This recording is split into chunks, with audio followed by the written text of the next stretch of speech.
Salut ma poignée de Skittles, comment ça va? Aujourd'hui je vais faire un petit survol du livre Le Métal Froid des Anneaux de Cerbère. C'est un jeu de rôle polar sci-fi écrit par un dénommé Le Grumpf. Polar, je me suis informé, ça veut dire policier, donc la science-fiction policière. Ça a été publié par la maison d'édition Chibi, mais je me suis procuré la version physique de l'ouvrage sur Lulu après avoir vu le survol de François Letarte sur son post YouTube JDR D30.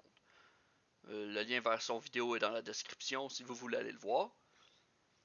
Je suis un grand fan de la série Star Trek Deep Space Nine et ce livre-là offre aux participants de jouer le rôle d'officier de police ou de gardien de sécurité dans une station spatiale. Comme c'est clairement inspiré de la série, je ne pouvais pas laisser ce plaisir-là qu'aux autres.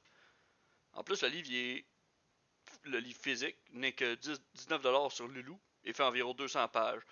L'ouvrage lui-même n'est pas très gros, là, donc, et c'est écrit relativement gros, mais c'est pas grave. Ça en valait la peine, c'est une lecture facile. Vous le savez peut-être pas encore, mais j'aime ça. J'aime ça qu'assez concis et simple.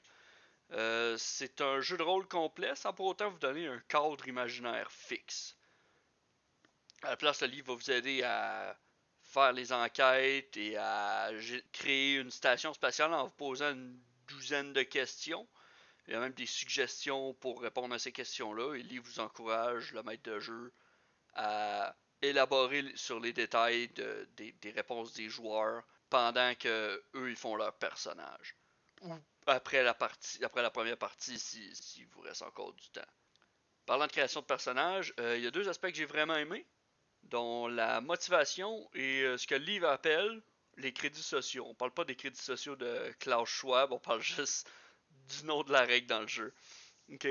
La motivation, c'est une pulsion pour un personnage et ça va aider à tendre le joueur vers les actions et les buts que son personnage voudrait poursuivre.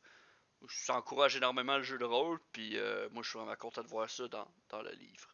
Quant aux crédits sociaux, c'est 4 notes qui rend un personnage plus efficace dans ses interactions avec les membres de certains milieux de la station.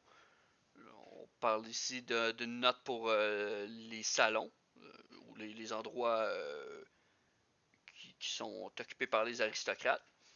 Une note pour les services, qui est considérée comme l'administration de la station. Une note pour l'autorité. Et le livre dit, entre guillemets, les cercles du pouvoir de la station, mais après l'administration, je sais pas vraiment ce que ça veut dire.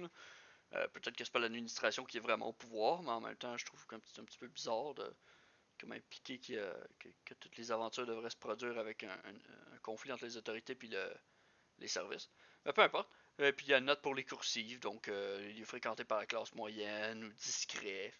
Contrairement au jeu de rôle le plus populaire au monde, qui n'a qu'une seule note sociale, ça va permettre aux joueurs de se partager la vedette pendant les interrogations, les négociations et les autres conflits verbaux que le maître de jeu va présenter. Donc c'est vraiment cool.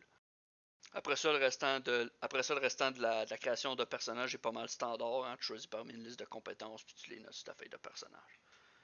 Ok. Puis là, j'ai vraiment pas aimé la règle de résolution d'action.